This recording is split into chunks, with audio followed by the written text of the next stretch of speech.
Hello and welcome to the United Sunday Night Live. Only one place to start, really. I've never been so excited as I was 5 minutes ago, other than the time I found my dad's pristine Playboy collection when I was about 12 years old. That was a tiring afternoon, but I've got Alex. He's very, very lucky to still be on this show because 5 minutes ago he sent us a little link to a tweet saying that Louis van Gaal was leaving Manchester United by mutual consent at 9 AM tomorrow morning. Well, I can confirm that that is fake and not true, and I'm absolutely gutted. But that's a personal opinion. I know there's still some Louis van Gaal in people in there, and you know, to be honest, I hope it does work out. But all I would say about that is, name me a manager who, when it starts going wrong, flips it round and makes it working. But that's not all about me tonight. I do want to see what your comments are. Let's get both sides of the story. But disappointing game yesterday. Bournemouth totally deserved to win it from what I saw, and I did watch the game. Should have won 3 or 4-1. I don't understand how Manchester United lose games like that, but they did, and they deserve to lose it. 3 guests tonight. Let's get their opinions then. Let's fly into it. I'll start off with Martin, because you're the first one on my left. How are you feeling at the moment? Thoughts about Manchester United? Pretty embarrassed. Quite a lot embarrassed, actually. We've been so bad recently, been so boring to watch. I'm not even excited on a weekend when the match comes round. I may as well just look forward to the internationals coming up next year, because we are just playing absolutely dire football. We're losing games that we should be battering the likes of Leicester, Bournemouth, West Ham. It's pathetic. It's really pathetic football at the minute. And a lot of people just keep saying, "Oh, give him more time, give him more time." Sorry, we've had 18 months of this, and in that 18 months we've had a handful of games where I can say we've played really well and deserve to win. The rest of the time we're scraping wins together, and now we're not even winning. It's getting to the point where you're sort of looking at the squad, and you can't see where our goals are going to come from. Where's the excitement in the team? And unfortunately, it comes down to tactics and the coaches at the club, because we are playing a type of football which just doesn't suit the Premier League. And I don't know what all you guys think, but I'm bored of it. I'm sick to the teeth of it. Yeah, well, I think, you know what, I don't like people coming out saying if you leave Van Gaal out, you're an idiot, and we'll get into that in a bit more depth in the show. But Shane says Alex must be hungry, his cap's gone, and I think it was Darren said he likes your Christmas tree, although it is blue, but that maybe matches your mood, Martin. But Draw Team, we'll come to you first before we go to Mad Alex. Where is it going all wrong? Because we have the injuries thing. We've discussed this. That can't count. You know, Bournemouth had the same amount of injuries. We didn't buy and invest in the summer, so it's our own fault. But no illusions. Bournemouth totally deserve to win that. But no illusions as well. I'm happy to put my reputation on the fact Bournemouth will be relegated. So why can Manchester United not go to Bournemouth? But also, let me just add, because we haven't spoken this week either, we're out of the Champions League. People are forgetting that. I mean, I think that's an embarrassment as well. If you're a United fan, this has been a terrible week. You know, we've had a number of 0-0 draws, and then we're expecting us to suddenly play well, and now we're losing. We're out of the Champions League and we're losing against Bournemouth. The buck stops with LVG to start with. You know, we got rid of RVP, we got rid of Hernandez, we got rid of Enriquez, we got rid of Falcao, we got rid of basically our entire strike force, and brought in a 19-year-old saying he's going to get us the goals. That's not going to happen. Then he sent out Wilson on loan. Again, stupid move. He's now scoring goals for Brighton. Then we got another problem of everyone was saying last season our defence was woeful, and it was. You know, we were all screaming to say we want Hummels in, we want new defenders. But then what does he do? He brings in 2 defensive midfielders with Schweinsteiger and Schneiderlin to show out the back. So we all think our defensive woes are fixed. We don't have any attack. We're too defensive. LVG has turned us into a machine. Players are too scared to pass the ball forwards. If you've seen the stats, we are first in passes back, passes sideways, and we are last in passes forward into the opposing third. It is all going wrong because LVG invested the money terribly. You know, this argument of saying the money that Sir Alex had in the first place versus what LVG has now, completely redundant argument. They are not the same things. LVG has invested terribly in the squad, and his management, to be fair, the chickens are coming home to roost because he is a boring manager. Yeah, I mean, Nabs there says, Mark, name me one manager that doesn't build from the back. I tweeted this out today. I'm glad this myth's been dispelled about our defensive side as being a very strong defensive side. I've watched every game, obviously, a lot of you will as well. West Ham last week, there's other examples as well. United give a lot of chances away. Unfortunately, they get missed a lot. We haven't got this watertight defence, and I don't know where this myth starts. And also, there's one player that generally has kept us in games over the last 18 months. It's been David De Gea. I was doing a bit of research today. 80% of our last 100 games, you could argue that David De Gea has been our man of the match. I mean, that is appalling for Manchester United. We've had Van der Sar, we've had Schmeichel. They made great saves in their career, but they were very rarely man of the match because that's not Manchester United. Men of the match for Manchester United are normally attackers, midfielders. We're scoring goals. David De Gea is consistently our man of the match, and that's the reason our defence is good, because we do give a lot of chances away. A good defence, David De Gea wouldn't even be man of the match because they wouldn't be having shots. That's my point, and it's a myth that's being dispelled totally, and I don't believe we've got a strong defence at all. And I think Louis van Gaal tries to hide behind the fact that a fax machine has saved this season. Alex, I think you told me about this earlier. By all means, get ranting what your thoughts are. You were Louis van Gaal in. I think you're Louis van Gaal out now. In, out, shake it all about. But you did send me a tweet earlier on today that I did quite like. Moyes has got a better win ratio than Louis van Gaal now. He's spent about a quarter of what Louis van Gaal spent, and Louis van Gaal tops the all-time Manchester United managers' percentages for 0-0 draws. It's not looking good for him. We do need to find some positives.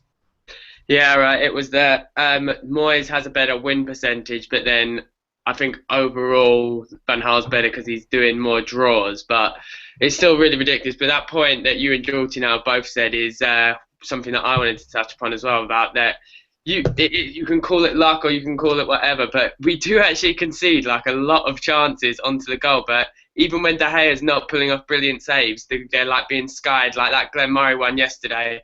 That was a brilliant chance, and then he just hit it over the bar and stuff. So we do concede a lot of chances every game.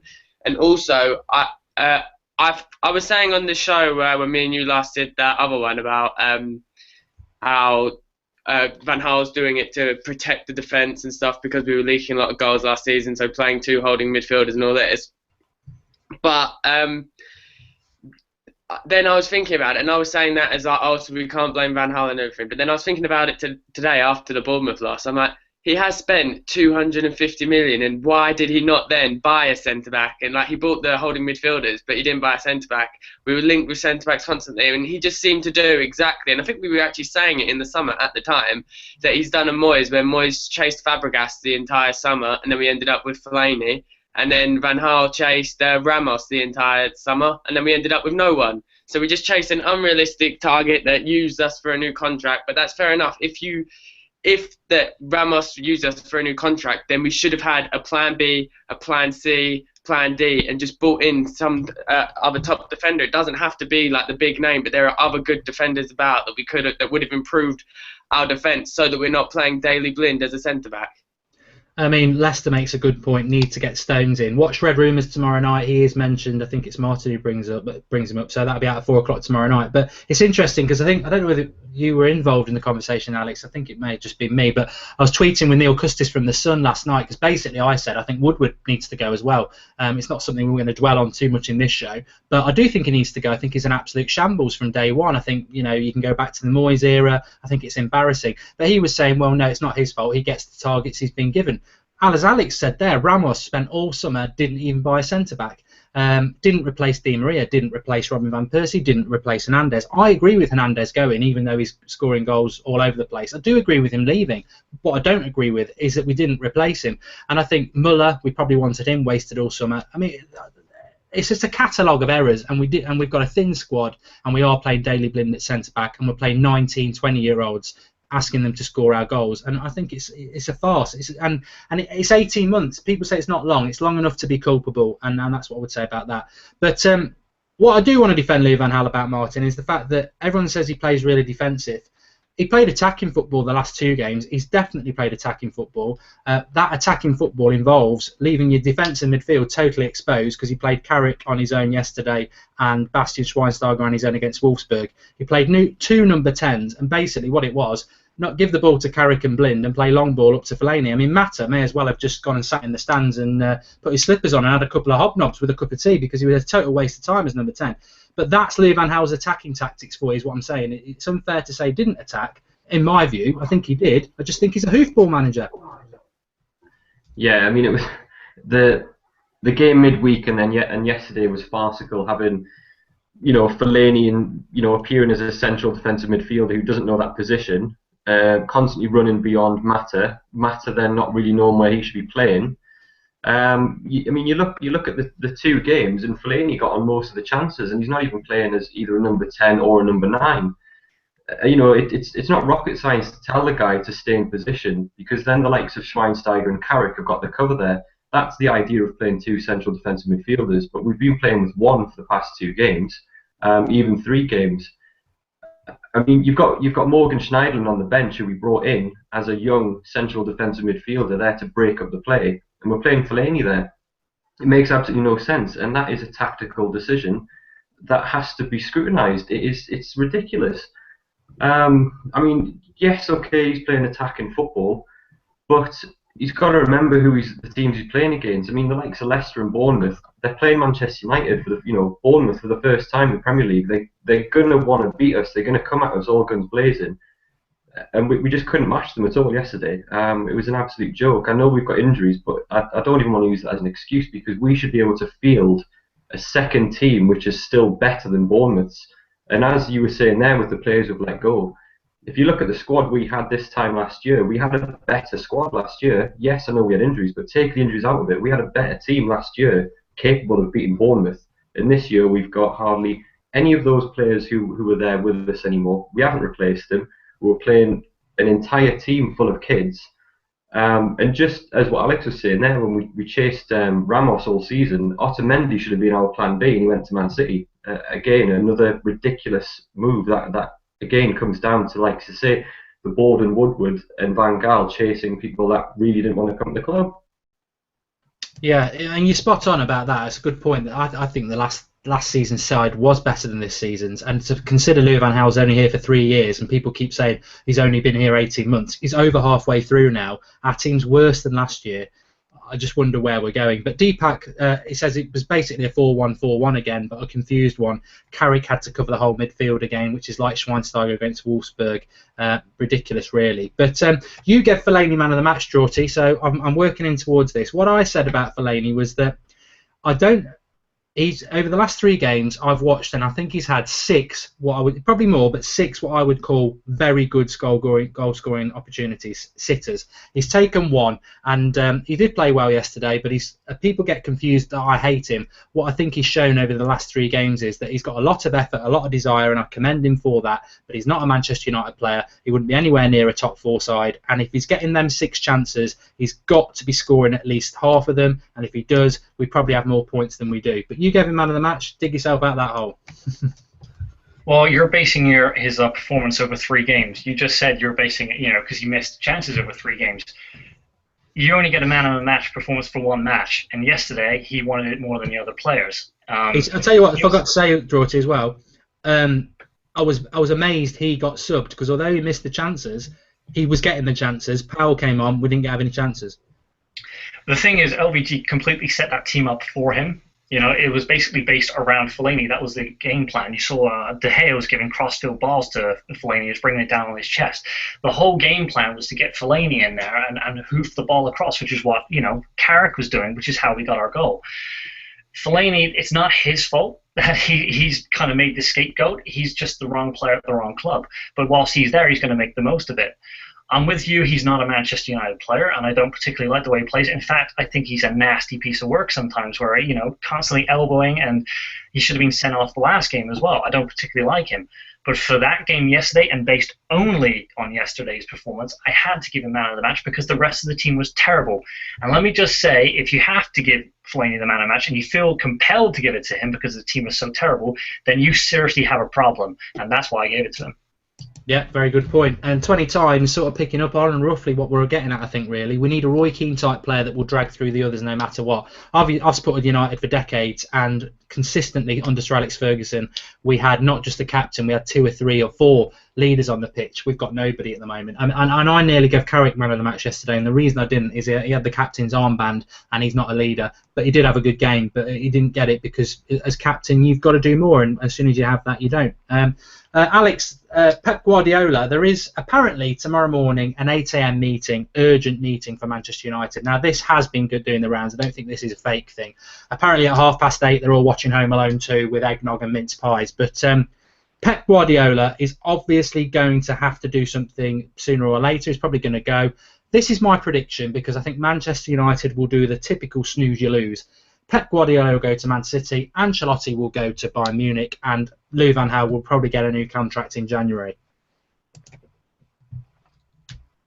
Yeah, that would be the typical thing with United, like that he would go, that Ancelotti would then go to Bayern and Pep to City. But I think it's like, I don't know, it's their CFO, CEO, one of them used to Tixi something it's called, was at Barcelona, and that's why they're favourites for Pep. But then there was that thing in Pep's biography by that guy saying that when he first played at the Allianz Arena, he was like, oh, this is a team that I could one day see myself managing. And the only other time he'd done that his whole career was when he played with Barcelona at Old Trafford. So I think he is the sort of person that, because United are this big legendary club with all the history and stuff, I think that might tempt him more than City. Financially, I think we can go. I know they have the rich Arab owners and everything, but in terms of actual money, we're like the richest club in the world along with Real Madrid, although I read that we're going to overtake Real Madrid again. I think it's after this, although now we've got knocked out the Champions League so early, maybe that won't happen. But yeah, I think we will snooze and lose, but I really hope that we do get Pep. But I saw something actually written down the other day, and it is so true that we always seem to, like, when we got knocked out of the Champions League, we leaked the stories about Pep, and then when we lost to Bournemouth, it's like United's press always do that. Like, we lost like some game, and then like we leaked that we're linked with Neymar, leaked that we're like they try to leak stuff to the press to put a positive spin to take the attention off the fact that we're playing crap and like losing. And I think that we just have these morals, and I know so many of our fans do, and it seems to be the older ones that actually have it more than the younger ones, saying like, oh, we have to stand by our manager, we stood by Fergie. It was a different era. If you look at it isn't good, and it would be better in an ideal world to have one manager for so long, but it just doesn't happen in the modern game. And if you look at Real Madrid, are always sacking managers, but it does work. Chelsea keeps sacking, City keeps sacking, but they keep winning. Whereas since we've been doing it, giving people longer time than they should do, we've won nothing, and we have so much money that we could be back on top. We just need the right person, and I think Pep or Ancelotti or something like that, if we manage to get them, they would be perfect for the club. Yeah, I mean, Carrick fan, I don't know whether this is the hacked one or not. He says, I doubt there'll be a meeting, Mark. I don't believe it for a second. And Deepak says it's come from a fake BBC account, so probably just watching Home Alone 2 then. But no, Josh Sharp says, come on, Mark, tell me, do you think Pep would generally bring a success? I think Koeman, Pochettino, to be honest, you know what, let's be blunt, I think most managers in the Premier League would be more successful than Louis van Gaal, because he's a dictator, he's had a lot of money to spend, and the football for 18 months has been terrible. And name me an attacker over that 18 months who's done well. It's farcical. I mean, Nakolota Kohli just said we've scored 9 goals in 9 games. This is the problem with many Man United fans. We're not idiots. We're not plastic. We're not fair weather fans. The football's been rubbish for 18 months. And as a fan, you've got a right to pick up on that and say what's going on. He's a dictator. I mean, he's come out with these comments that I was going to feed into you now, Martin, that when the players aren't happy with me, I'll go. What about the fans? Well, you know, we are a fan channel. We don't have journalists on. We don't want players on or anything like that because it is 100% about the fans. But football's about football. Fans pay to watch football, whether it's through Sky, going to the games, buying the shirts, whatever. Players get paid a lot of money to play for Manchester United. It's what the fans think, that surely he should be given some respect about that.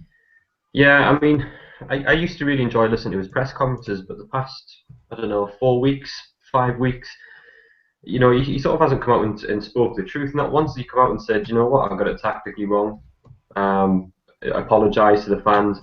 He's constantly gone on about other little excuses and potentially other players, or going on and saying things like, well, both teams could have won. It just depended who scored the last goal. I mean, that's almost as bad as Michael Owen's punditry.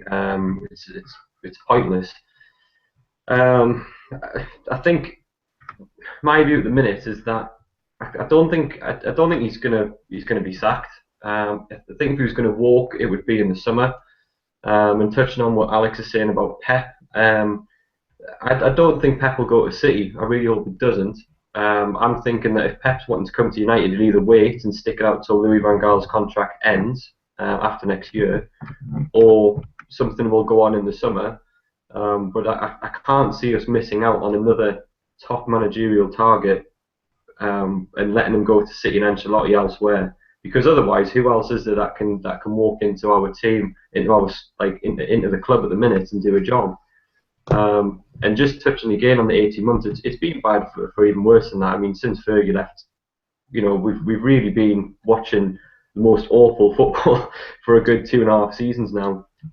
And I'm pretty sure we're going to talk about the likes of Fergie being given time and things like that. Same as what Alex saying, it's never going to happen. I mean, Arsenal fans should probably look at Arsene Wenger and think how lucky they're going to be to have him for a bit longer, because even when Arsene Wenger leaves Arsenal, they'll go through the same issues that most clubs have, is that finding a manager for long term doesn't exist anymore. And we can't sit and wait around for someone to come in thinking that we're going to have them long term, because it's not going to happen. We need someone in who can actually adapt to the Premier League very, very quickly, because we can't afford to not be challenging year in, year out. You've seen what it does to the likes of Liverpool. We can't afford for that to happen. Yeah, I'd agree with that. I mean, there's a load of people in the live comments box saying there it's boring football, and that's the problem. And if we were playing better football and you could see the philosophy, then he would be getting time. I mean, I said before we came on air that there'll be United fans who are sort of going back towards Louis van Gaal in now, after having been angry yesterday because Spurs lost and Liverpool dropped points. We're only in 4th place because everybody else is rubbish. I think we only got 4th place last year because Spurs and Liverpool were rubbish, not because we were that good. But Liverpool today, I think they had about 30 shots on goal. Yeah, they drew with 2-2. They got a late lucky equaliser. But I speak to Liverpool fans that they're all over the country, as we know, and they are happy with Klopp. The results aren't coming, but he's only been there 2 months. He's not had a transfer window yet. They're very happy with him because they're seeing a change in their football. It's entertainment, it's exciting, and they're creating a lot of chances. Manchester United fans, and this is where I have my point drawn to, is that people seem to think just because you're a manager or a player that your opinion's better than anybody else's. I can't understand for 1 minute that there's not people at Manchester United who aren't seeing what the fans are seeing, that it's boring. In fact, you see it all over the press. It is really, really boring. But what I also wanted to say as well, Louis van Gaal said last night that we've got 3 games to stay in the title hunt: Norwich, Stoke away and Chelsea, and we need to take 9 points from that. We've taken 5 points, I believe, from the last 12, which included Watford, a last-minute winner. Obviously Bournemouth, Leicester and West Ham at home. I can't see us getting 9 points. The biggest game of the season comes tomorrow between Leicester and Chelsea. That could be a turning point for either club, let's be fair. It could go one of 2 ways, which means if Chelsea are then in the ascendancy, that game for us becomes a big, huge match, because we could be going in opposite directions. We don't want that to happen, but it could do. I am really struggling at the moment because, based on the performance yesterday and what I saw against Wolfsburg, do we really think we're going to get 9 points? No. We still don't have Schweinsteiger for another 2 games.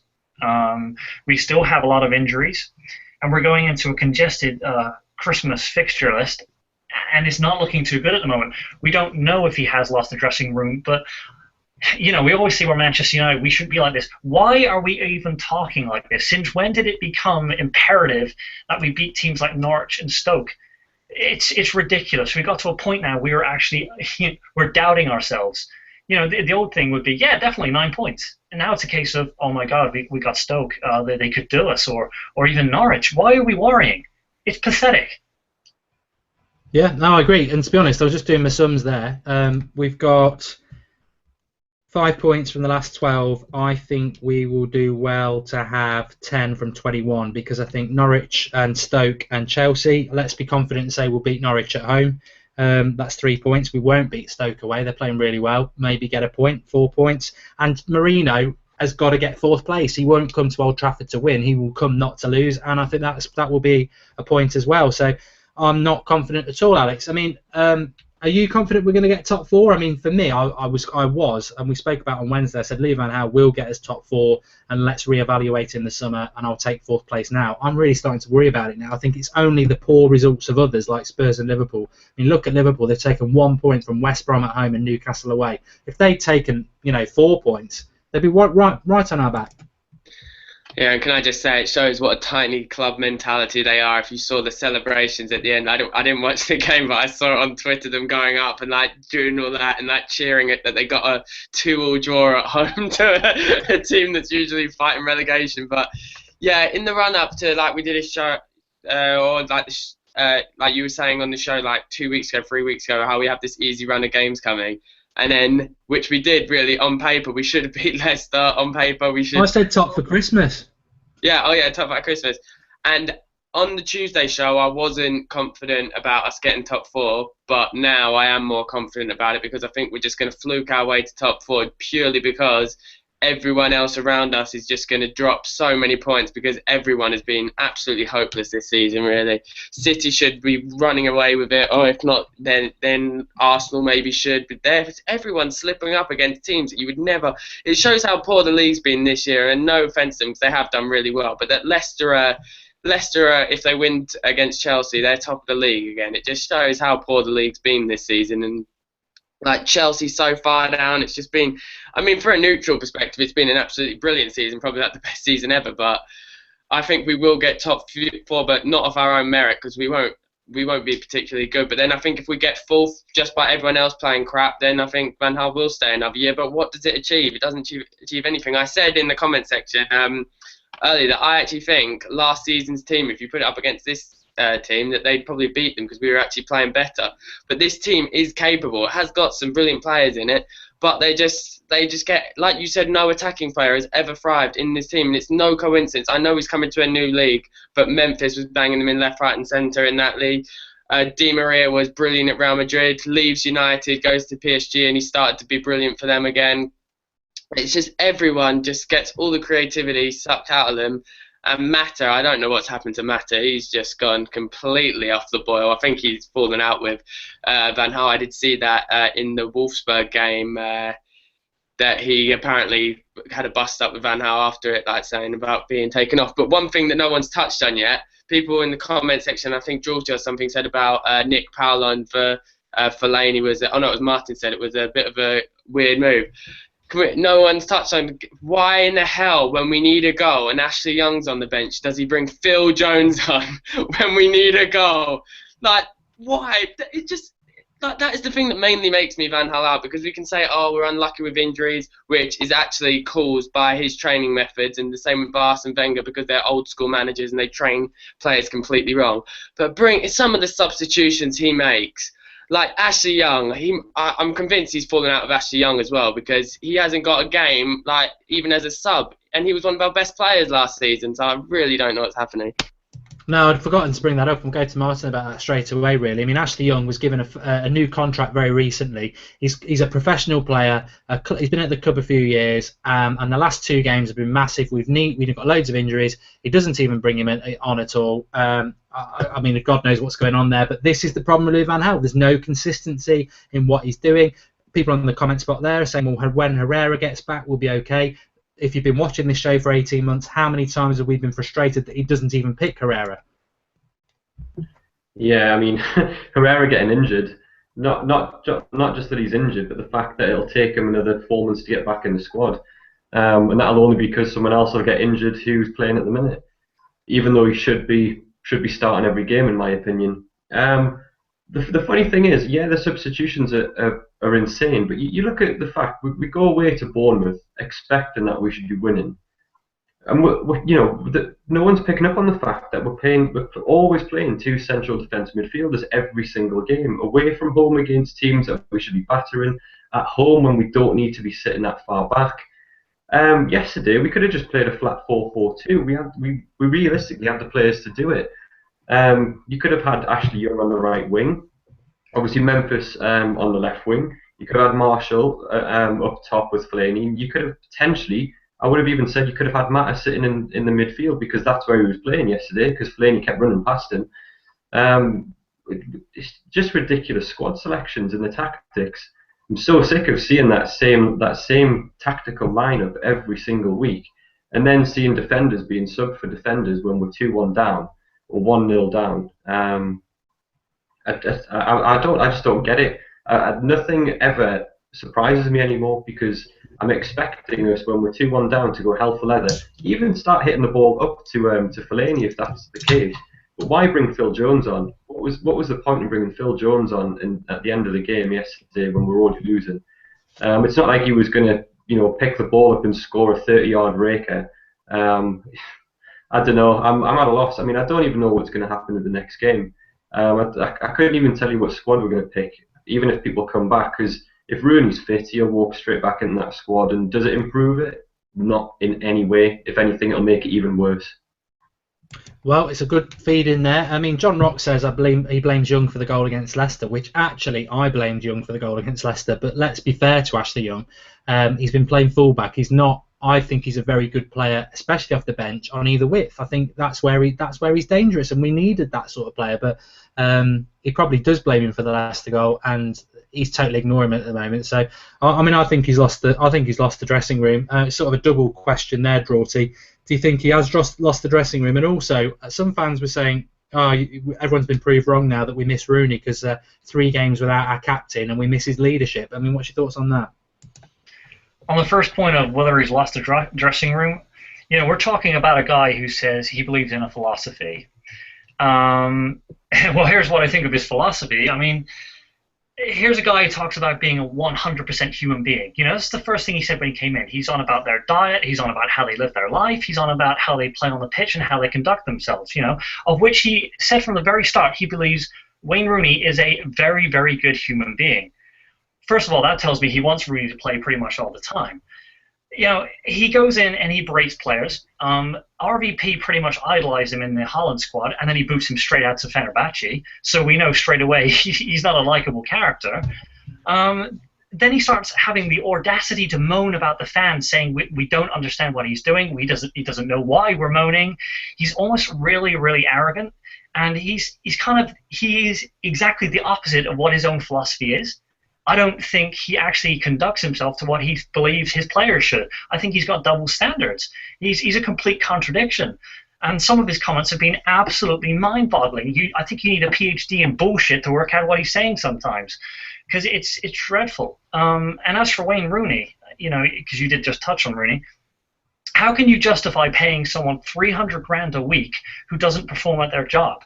Football now is pretty much you get a contract, and even if you play poorly, the club is still obliged to pay you. It's almost like you are rewarding failure in football. He can just sit on the bench for the next 3 years and pick up £56 million.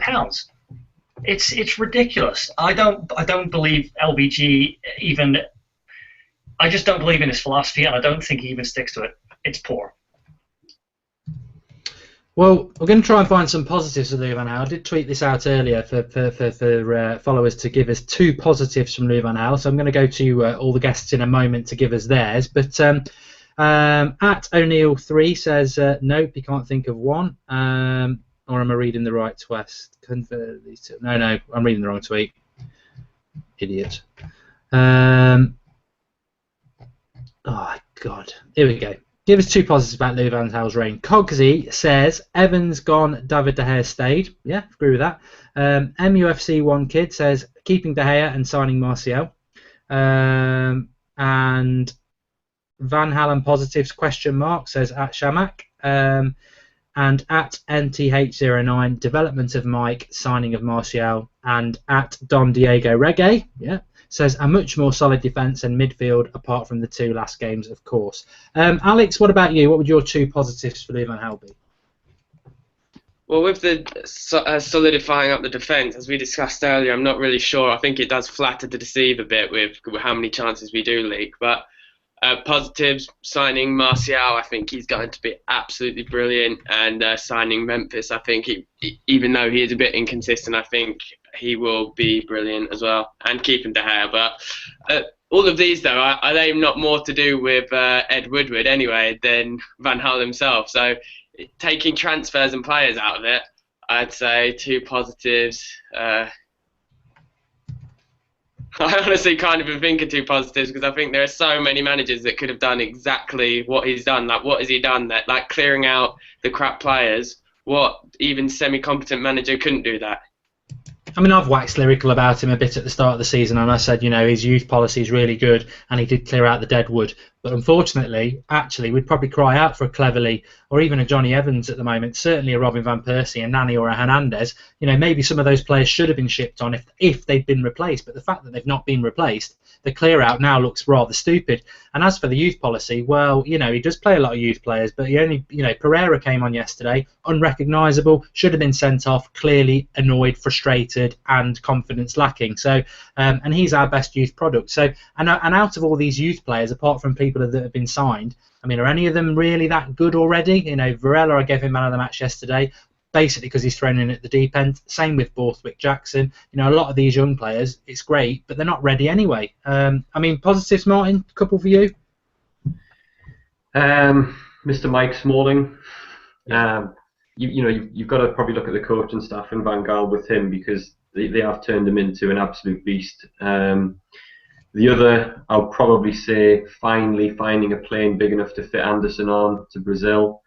That was probably quite a challenge for Van Gaal. And like to say, the signing of Martial, I think in the next 2 years he's going to be absolutely world class.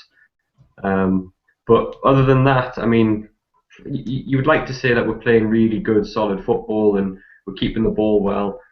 But are we really? I mean, we can't even string 4 passes together without losing the ball or knocking it to Fellaini. So, Chris Smalling, probably the biggest positive for me from Van Gaal. Yeah, and I'm sure, I mean, somebody can correct me if I'm wrong, but I'm sure it was Giggs who scouted Martial and Lee Van Gaal wasn't convinced. Maybe Alex can mention that on the next one. But 20 times he's on form tonight. He says Brian Clough once said that if a manager is sacked, the chairman should be sacked too because he got it wrong. Well, Woodward's got it wrong twice for sure.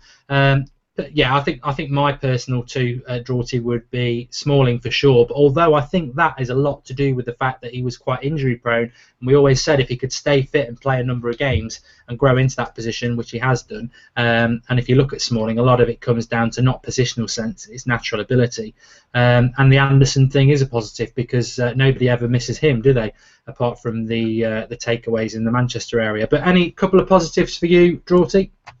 I was going to say Smalling, but seeing as Martin's already taken that, I'm not going to go there. So I'm going to go with the first one. He replaced David Moyes. I think we were all quite happy that Moyes was replaced. So that's number one. Yeah. And number two, he actually made quite a funny speech at the end of year awards. So, you know, that was quite funny to watch. But other than that, you know, I'm struggling for positives right now. And I think it's probably because the emotion of this week and being quite angry about it. So I'm probably not thinking straight, but those are the only two I can think of. And you know what? I totally agree because we're going to touch on some of the things now that people are saying that why Louis van Gaal should be given more time because I think that is important. And you know what? If over the next 2 months we don't have to win the league now. I'm not fussed about that. If we can come second or third, play really good football, get Herrera in the team, Mata playing with him, playing really intricate passing, get Martial, Memphis and Lingard and Young and people like that involved, playing this quick attacking football with a strong defence. If he can do that, I will happily come on here and say I was totally wrong. I can't for 1 second believe it's going to happen. I think he's always going to use Fellaini, and that 18 months has been defined by that. And it does come down to the simple fact that the football is just absolutely atrocious. And I think if we were playing exciting football and losing, but there was a philosophy, I think there'd be a big change in opinion with Louis van Gaal. And I think also, even me and Alex in the summer when we were doing the US tour stuff, we both said, and he was well liked then, don't agree with what he was like with Valdez. I don't like the way he outs players in public, and I don't like a lot of his personality. He's got this bigger than the club mentality. Now, one of the things, Alex, that I'm feeding into here is that a certain somebody was tweeting out yesterday, Top Red, that name me a manager where it makes a difference if you sit down or you stand up. I mean, what's your opinion on that? Because he does get a lot of stick for that.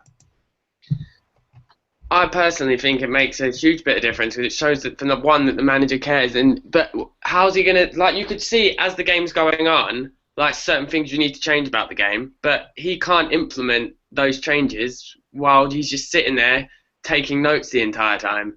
If you look at, like, I saw a picture of like one of those the difference things, and it was showing Fergie compared to Van Gaal, and it's like Fergie like berating the officials and stuff and putting pressure on refs and all that, which it did have like his effect. I know the people, we always get the stereotype Howard Webb and all that, but he did probably influence refs because they were scared of him and everything. Whereas Van Gaal, it's like it's just so depressing. He just sits there, and I don't get why. It seems to be just with United. You saw like when RVP scored that goal against Spain, and like they had the little like thing, that famous picture of like RVP and Van Gaal high-fiving and stuff, and he just doesn't even look like he really gives a shit about United. He just sits there, doesn't care. And I know it's like sacrilege to say it, but I would actually love like how Klopp is like so really, really passionate and like celebrates. It like makes him like endearing to the fans and stuff. Whereas Van Gaal is like, he seems to like alienate the fans. Like the one time that everyone loved him was when he got pissed at the awards ceremony and was like doing that speech, and that got everyone, including myself, really like behind him and everything. So I just wish he acted like that a bit more often, and like that he actually does care. Yeah, well, the camera cut to the bench yesterday at some point. I saw Giggsy going like this, come on, like to one of the players. I mean, Louis van Gaal would not even do that, and it's really strange. He's like his opposite. Knackered Coley says, managers standing up shows your players that you care, passionate. Fergie never sat down for long, and well, without doubt, he was definitely the best manager probably of all time.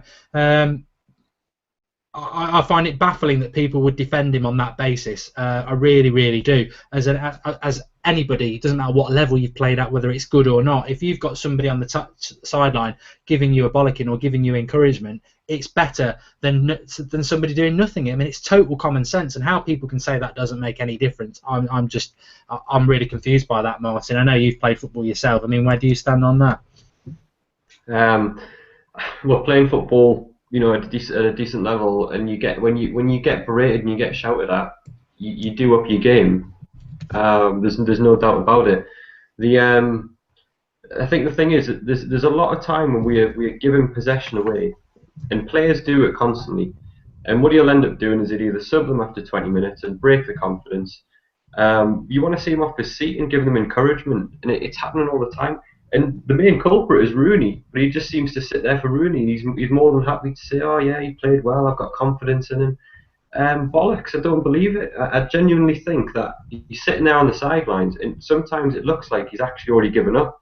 You know, you think yesterday when we went 2-1 down, he should have been off his seat with, I think we had 25 minutes to go, he should have been off his seat, bollocking the players and basically changing things. Actually, you know, we should have gone, you know, attacking Bournemouth. He should have been off his seat, screaming at the players to get up the pitch. And he just sat there taking notes. I mean, I'm pretty sure we're all getting a Christmas card because he may as well have been writing down all United fans' addresses with his notepad. He's got to get out of his seat every now and then. I'm not asking for him to do it every single week, but when we're getting beat off Bournemouth away, when we need to be winning, when we still, you know, we have realistically got a chance to win the league, he needs to be getting up. He needs to get off his arse and actually do something. He's getting paid to basically sit there, and we're all watching it because the cameras love pointing it at him and pointing out to us and saying, "Oh yeah, look, there's Van Gaal. He clearly doesn't seem happy, but you don't even know if he's unhappy. He gives no emotion at all." To be honest, I don't think he really likes Man United fans. I think he's that arrogant, and I think it's very arrogant that he doesn't actually show any emotion. I mean, like Leicester says there, I saw Gary Neville shouting at players, and it's what we want to see. Exactly. He's not even got the humility or intelligence to just mug us off a little bit and get up and start going rough like this, because we'd all be like, yes.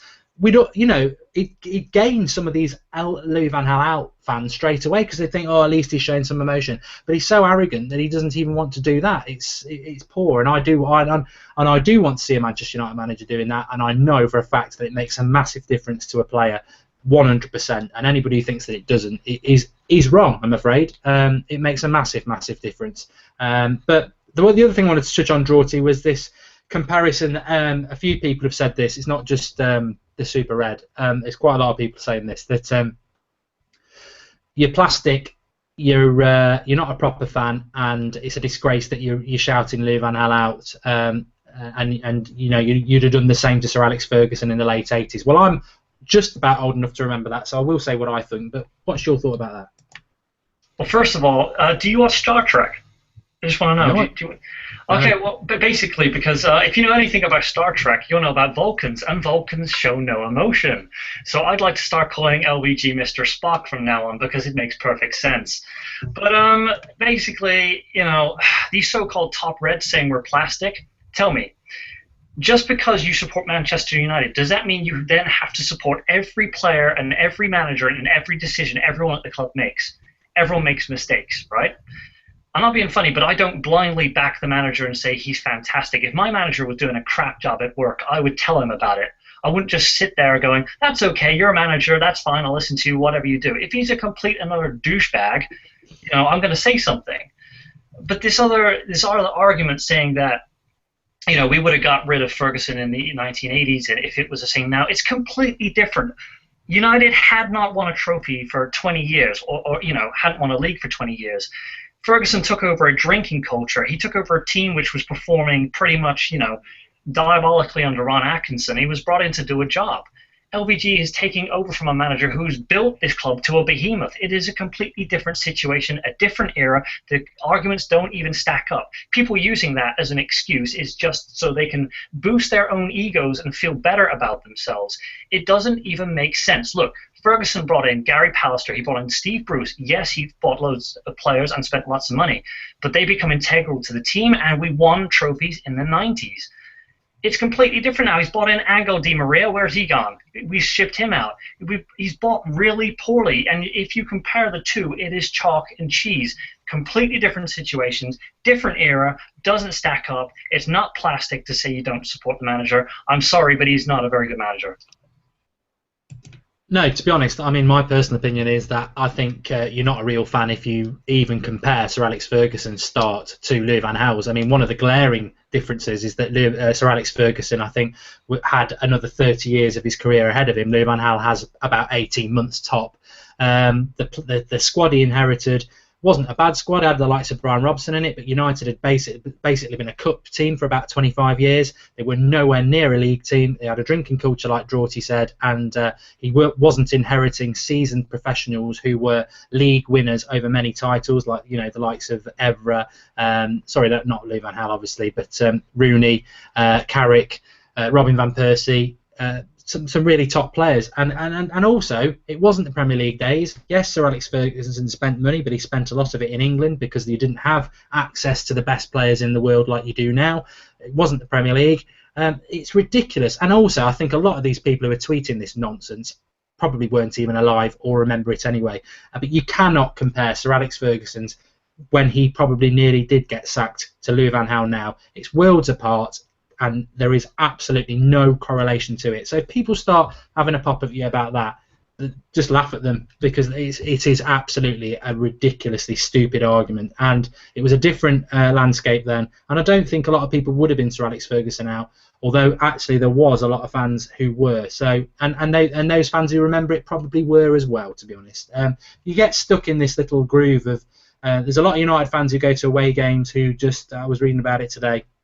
They'll sing win, lose or draw. I've never agreed with that. I think if the performance is rubbish, they're multimillionaires, and 11 multimillionaires can ruin your Saturday night through lack of effort like yesterday. If it's not good enough, you've got a right to be vocal about it. This sing when you win, lose or draw nonsense, if that's you, I respect it. Well done, fair play. I don't agree with it. I think it's total crap. But, you know, there we go. That's the wonder of football. Everyone's got a different opinion. That's why we do the United Stand. But let's finish it up then, lads. Can he turn it round, Martin? This is where your reputation's on the line, because when we win the title in May, we're all going to look stupid if we say he should have been sacked. Look, he's got the history to back him up. Okay, he's won in other leagues. I think that he needs to really have a look at the way that the Premier League, you know, how teams play in the Premier League. He's been here for 18 months.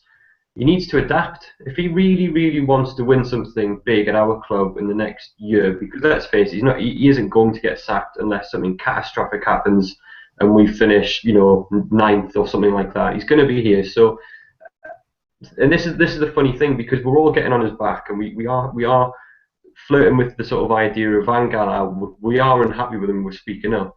But realistically, he has got the ability to potentially turn it around and actually start playing some attacking football. For me, he needs to get Fellaini out of the squad, play Herrera more. He's got the squad to win the league, no doubt about it. And I just want to quickly say something before we wrap up. People are going to be watching this and looking at all four of us giving opinions and saying that we want Van Gaal out. You know, they don't realise that we speak to each other every single day. And in the past couple of weeks, we've all had a different opinion. We've all thought, actually, give him a bit longer. Alex has been very much Van Gaal in until the past couple of weeks. We're not all sitting here with the same mentality of going Van Gaal out. We're just concerned, and we're just sitting there looking around us and thinking, where is this team going and where is our club going at the minute? So I do think that he has got the potential to turn it around, but at this moment in time, it's not looking great. I mean, Christmas is going to be a massive period for us.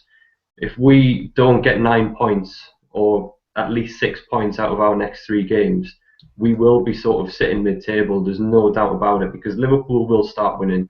Man City are going to pull away. Arsenal are going to pull away. Chelsea is still, Chelsea is still a team who can actually come back. There's a long way to go in the season, and we're floundering at the minute. We could be in serious trouble into the new year. I think also you make a good point there, Martin, because people don't understand the league season. Sir Alex Ferguson did. He'd break it down, and he knew when you draw in games and everything like that, it wasn't the end of the world looking at the whole season. But what Manchester United have just done over the last 5 games is not take many points against teams that all our rivals will or should take points against. We've just had an easy-ish run of games, and we've taken 5 points from it, and that will come back to bite us, because we'll have a run of games where we've got to play the likes of Liverpool at Anfield, Chelsea at Stamford Bridge, Man City at the Etihad, Arsenal at Old Trafford. You can't say you're going to take 12 points from them at all. But Maldahor Woe 1 says totally overreacting, pathetic really. Fine, that's your opinion. I'd like a little bit more so we can understand what you're actually finding pathetic. But realistically, poor football for 18 months, bad buys, lost the dressing room, there's terrible football. I mean, overreacting. I mean, I'm tired of this. You're only 4 points off the top of the league because everyone else is so crap. But can he turn it round, Drawty? It's going to be like turning an oil tank around in a bungalow. It's going to be a bit of a tight squeeze, if I'm honest. And it's going to be a slow process at that. The way he's going at the moment with all the injuries we've got, I think we won't know that answer probably until it's too late.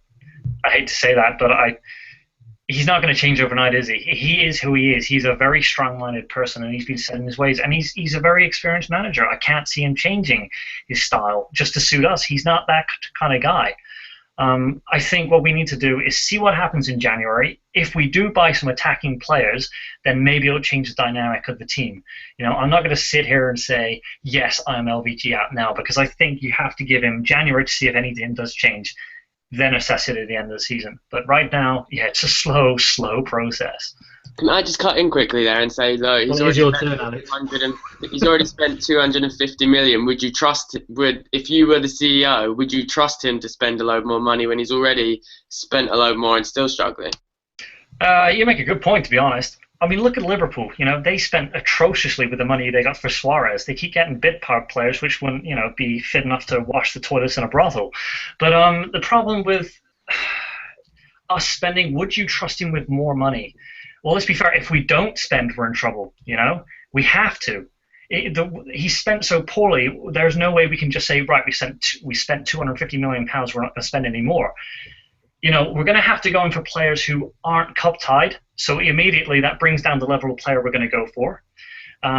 Europa League is more kind of what we're looking at. So we're looking at players like Çalhanoğlu, Batshuayi, El Ghazi. They're good players, but the worry is they're not at the level like Ronaldo and Lewandowski. I don't know what you think, Mark or Martin. Would we trust him with the money?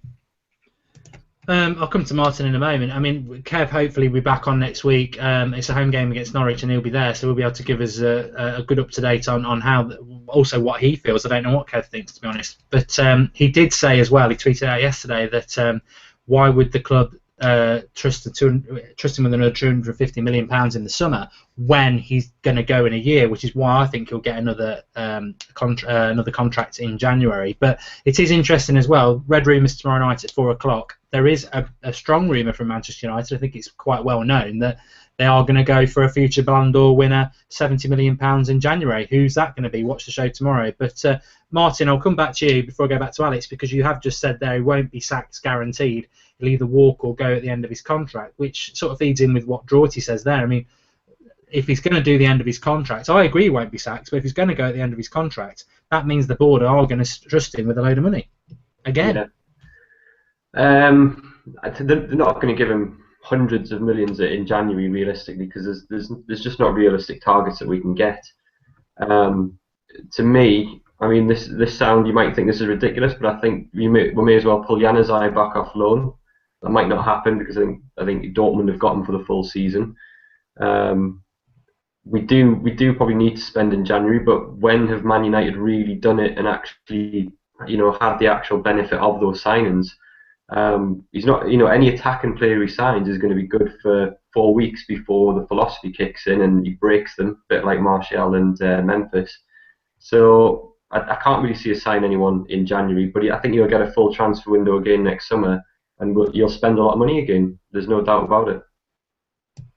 Oh, I'll keep saying it. It just comes down to the football for me. If he can get us playing good football, then I will change. And it makes me laugh that people will say, because I've come to you, Alex, and what your thoughts are on whether he can change it around, where you think we'll be in the summer. But, I don't know where we're going to be in the summer. If I was predicting now, I'd say probably might scrape 4th place if everybody else continues to be pretty poor. But on the form, we might be 5th or 6th, and he'll get the sack. I don't want that. I do not want Manchester United to be out the top 4. And if that, and even yesterday, even though it was rubbish, I don't care. I just want us to win games. I want to be in the top 4 because I don't want another season out of the Champions League. I think it's catastrophic. But if he turns it round and people start coming on to everybody who's on part of the United stand and everybody who's commenting there saying they're firmly Leo Van Gaal out, you know what? I agree with you. I do agree with you. There's people who've been like that from the start. And at the moment, if I could replace him with anybody, I'd do it right now. I'd get Sir Alex Ferguson back. He loves the club. I know he's 74. He'd win us the title, and then we can get Pep or Ancelotti in the summer. That would be dreamland, and I would love that to happen. I'm old enough and long enough in the tooth now to know that when things start going wrong for a manager, they never turn it round, and it's going wrong. It's going wrong, and I think we're just gonna the board we've got. I think we're gonna lurch through this season, and I'm just praying. As he gobs onto the laptop, I'm praying that will be enough to get us 4th place, because I think that's as good as it will get, Alex. Yeah, I don't. Maybe possibly 3rd, but that's only because they're doing really well at the moment. They don't really show any signs of letting up, but I think Leicester will. Just inevitably, Vardy's form will drop, Mahrez's form will drop, or one of them two will get injured. And if you take them two's goals out of their team, they basically don't score because it's only them two that get all the goals and assists. But one thing I was going to say, as I said it in the comment section already, is that we've spent 250 million, which is fine. We're a huge club who will spend that much, and it was needed.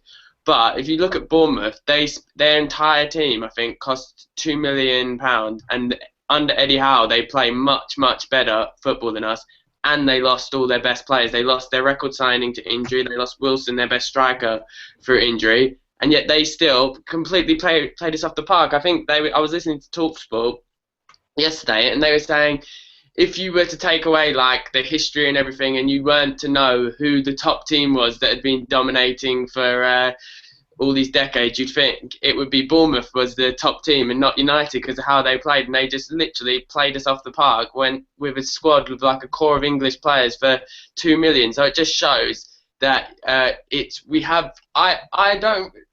only signing that I'm really against is Romero, but I think we should have maybe invested better than we did, if that makes sense. It's a scary thought because I really don't buy into the defence, and I think some people get lost in the fact that we've got this really good defence, and they forget the first few games of the season and Swansea with Romero in goal, and David De Gea makes a massive, massive difference. But United Centrics just posted up somebody's tweet, and I don't mention the person, but it says, you know what, I don't think we're that far away from the finished product. I don't think we've ever been further away. Terrible football, thin squad, dictator of a manager who can't get off his backside, spent money, wasted money. Yeah, we're really close. I can feel another triple coming on. It's like 99 all over again. We're miles off. We're absolutely miles off. That's not to say we won't turn it round, but for somebody to say we're not that far off. We're not that far off if we sack Leo Van Gaal and put Sir Alex Ferguson in charge. And I know people don't want to go back, but what I'm saying is, it pains a lot of Man United fans, because actually this squad is good enough to win this title. It's just got somebody in charge of it who can't get it working. And it always comes back to two simple things for me. Football is poor, and name me an attacker in 18 months and thousands of minutes of matches who's performed well. And that's as simple as it gets. You can call people plastic, you can say you're not supporting the club, you can say whatever you like, but name me a forward or attacking player or even a midfielder who scored goals, apart from bloody Fellaini, who's performed well in all those thousands of minutes over the 18 months. And then you'll find your answer to the solution and why there's a problem with Louis van Gaal. He is strangling the life of the club at the moment. And until he takes his hands off the neck and starts understanding what Manchester United are, we are going to fail. And I think the failure is going to set in. I think we're going to limp the rest of the season, and I pray it's going to be fourth place, because as much as I admitted when Moyes was the manager, I didn't mind us losing because I wanted to get rid of him. I don't want to go down that road again. We cannot afford to get in the top four. But thanks for coming on, Martin. A pleasure. Good to have you back. Hopefully start seeing a bit more of us in the next couple of weeks. Try and get back full time. Hopefully we'll start winning. That you know we've had quite a negative show, to be honest, and like you say, we don't want to lose games to get our manager sacked. We want things to go well. We do want Van Gaal to turn it around and actually turn us into this world-beaten team. So thanks for watching, everyone. See you all soon. I mean, it's a good point there. I mean, I'm saying I hope we don't lose. I mean, I know there are people out there, Drawty. I mean, thanks for coming on. But there are people out there who are saying, I just want us to lose 3 or 4 on the bounce so we can get rid of him and somebody else can come in and hopefully get us top 4 and build. That is the wrong attitude to have. I don't ever want the club to lose. That's just, you support your club no matter what. It doesn't matter if the manager's performing badly. You just support Man United. I think the last point I got to say is LVG, with all his spending, he's like he's investing in Christmas trees in January when the market's crashed. It's that bad at the moment. But no, I don't want them to lose. That's bad. Anyway, everyone, tomorrow, Red Rumors, Christmas themes. It should be a lot of fun. Get more excited. It's the season of goodwill and all that stuff. So yeah, whatever. Yeah, if we've been negative tonight, I don't think we've been negative, plastic, whatever. We've been realistic, and I think it captures the mood. It's not great for Manchester United fans at the moment, but we need to all come together at times like this. But yeah, if you want some positivity, a bit of Christmas theme about who we might be buying in January around this big rumour, don't miss Red Rumours tomorrow at 4 o'clock. It's absolutely fantastic. And thanks for coming on, Alex. Anything you want to finish up with? Yeah, thanks for having me on. Finally, it feels like for ages since I was on a Sunday show. I don't know. I've said on the show a number of times that I don't think we'll do bad enough to drop out of top 4, but I don't think we'll do good enough to win anything. And if we're not going to win anything, let's be fair, currently we're getting worse and worse. We're not like showing signs of improving. We are just getting progressively worse. So if we're just getting worse and worse, then what is the point of just waiting another year of more mediocrity of coming top 4? Because the longer you leave it without winning anything, the less likely you are to build on it. And also looking from a player's perspective, we're linked with all the Mullers, the Neymars of this world. But if you've seen how we treat these creative players that we bring in, if you're a player, why would you want to join us? You wouldn't. So, but yeah, it was a bit of a negative show, and I'm sure we will get a lot of bad comments about it, but I don't know. Like I said. I think you've been out of the loop too long, Alex. I don't think we will get many negative comments at all. I think people are feeling exactly the same. I think the minority are the people who are happy with what's going on, because why would you be? But what I would say in Louis van Gaal's defence, and I've said it a few times now, he clearly wanted Thomas Muller. Bayern Munich clearly wouldn't sell him because he's absolutely brilliant. If he'd been playing, he would play in the Fellaini position. If he'd had the 6 chances sitters that Fellaini's had over the last, or even the half chances, so let's take it up to 10, I think he'd have scored 7 out of them, and we'd probably have 9 points and still be in the Champions League. But Knuckleated Cooley says, I'd finish 5th if it meant Louis van Gaal went. Sorry, it's a disease and he needs to go. I know there's a lot of you watching on the live comment section. Do comment below if you're not watching live, or even if you are watching live and you want to comment below. I'd love to know what you all think about what you'd be willing to accept to get rid of Louis van Gaal, and what you think is going to happen between now and the end of the season. For me, I'm praying we're going to limp to 4th, but we're not going to improve on the football. Thanks for everybody for watching. Please drop us a like. It is your channel, and if you do, subscribe to the channel. We'll be back tomorrow at 4 o'clock with the Red Rumours transfer show, which is absolutely fantastic. We're on every Sunday at 9 o'clock as usual, as you'll know. Keep getting involved. Loads of live comments on the show tonight. I've tried to get involved with a few of it, but really enjoyed it. If you can enjoy mediocre, poor football, but the passion of the club will never die, and that's what this is about. It's not negative, it's passion, and I think players, managers, the board should tap into that, because that's what football is all about. United Stand, your channel.